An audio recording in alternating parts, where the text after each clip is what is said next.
So really the evening before, when all the predictions were for all this rain, I thought they were a little overstated. Rained all day, and there was flood watch, but there's flood watches all the time in Montpelier and in Vermont. We knew that if there was a flood event, it would definitely affect the downtown area, the way that we're situated at the convergence of two rivers. I went home to my house, which is on the North Branch River, and had a bit of a sleepless night thinking about the water rising. We were actually meeting with a friend at our house to review some plans for something we're working on.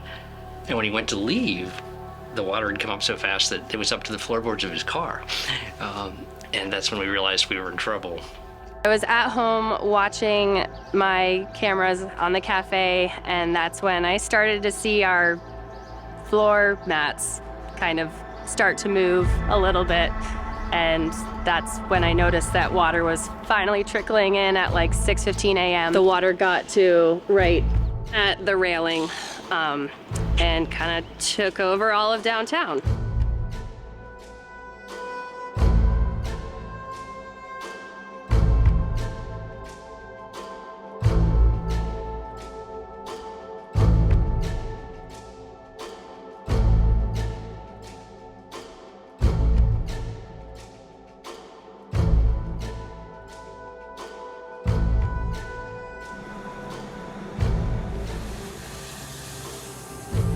So the Winooski River has already crested in this area. Unfortunately, folks downstream are still waiting for the crest today.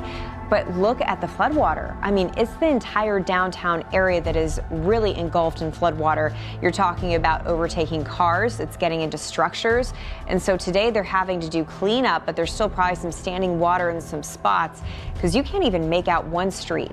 I mean, it is so extensive. Look at these cars, only the tops of them can you see. That's a truck, a utility truck to the left that you only can see the cab.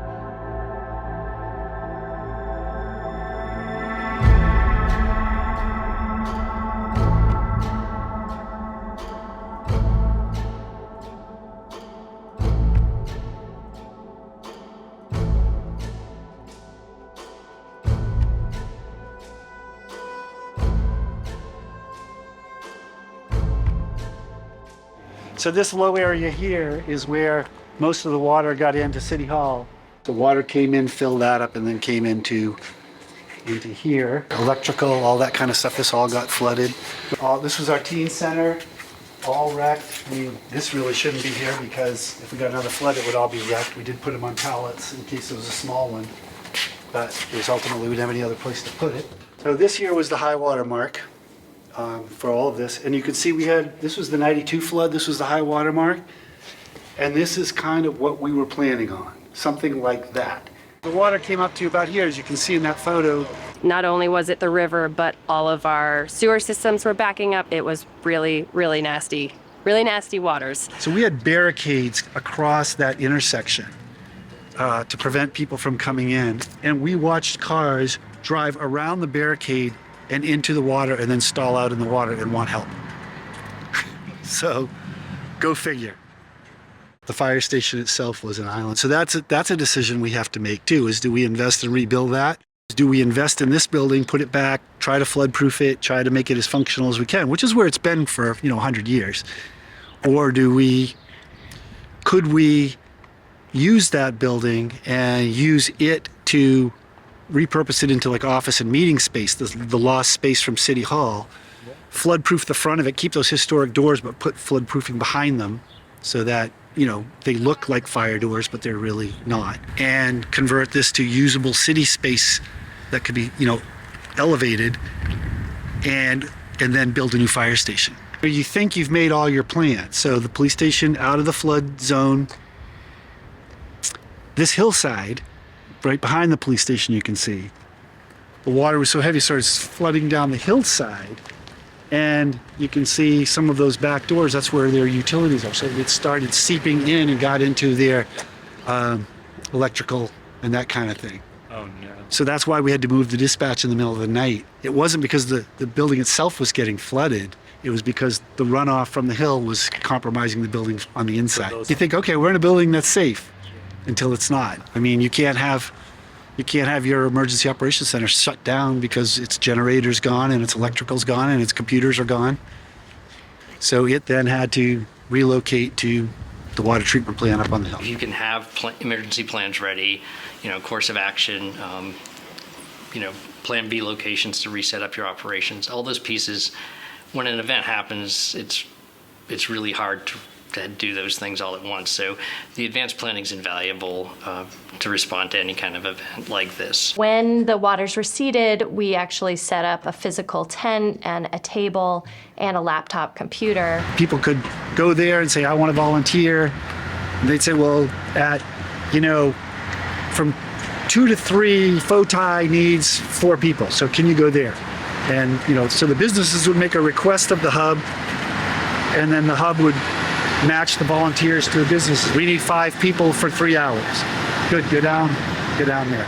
Kind of evolved organically, but people really came down to help out their neighbors. People just started coming out of the woodwork. I mean, there was people showing up from Virginia and North Carolina and other states that have dealt with floods, and people were just coming and everything was getting thrown into the streets. Like, everything was trashed. All of our equipment was trashed. It was kind of chaos, and about 3 days into it is when it started to really seem to get a little bit more organized chaos. We had a lot of people who had their first time ever referred to the food pantry. The food pantry was flooded.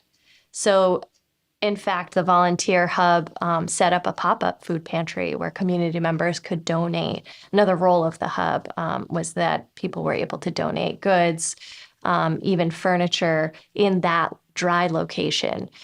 So we stood up that food pantry, which was then taken over by the actual food pantry staff and managed right there at the hub station. We were able to instantly pop up a fundraising platform on our website, and we're a nonprofit. We're able to take in all of those donations. We raised, together with the Montpelier Foundation, a local foundation, over $2.6 million within a few months that we immediately turned around into grants for these businesses because we saw that gap. We noticed that they would not be getting FEMA help. They were only qualified for SBA loans. So we were able to pivot in all of those different ways. And really what kept crossing my mind is this is the true meaning of revitalization work. And we are a revitalization organization. We just have to start from scratch right now and rebuild our city. We should all be involved in this work, and that there is no place that is untouched by climate change. We should all be expecting, unfortunately, a natural disaster in our communities. And we should be preparing for that on many different levels. It was this awful event, but at the same time, it brought everybody together, and everybody was, downtown pitching out, helping out, making sure that people got what they needed. And people kept coming. You can never ask for too much help. People will show up and they will help you from literally all walks of life. It was incredible.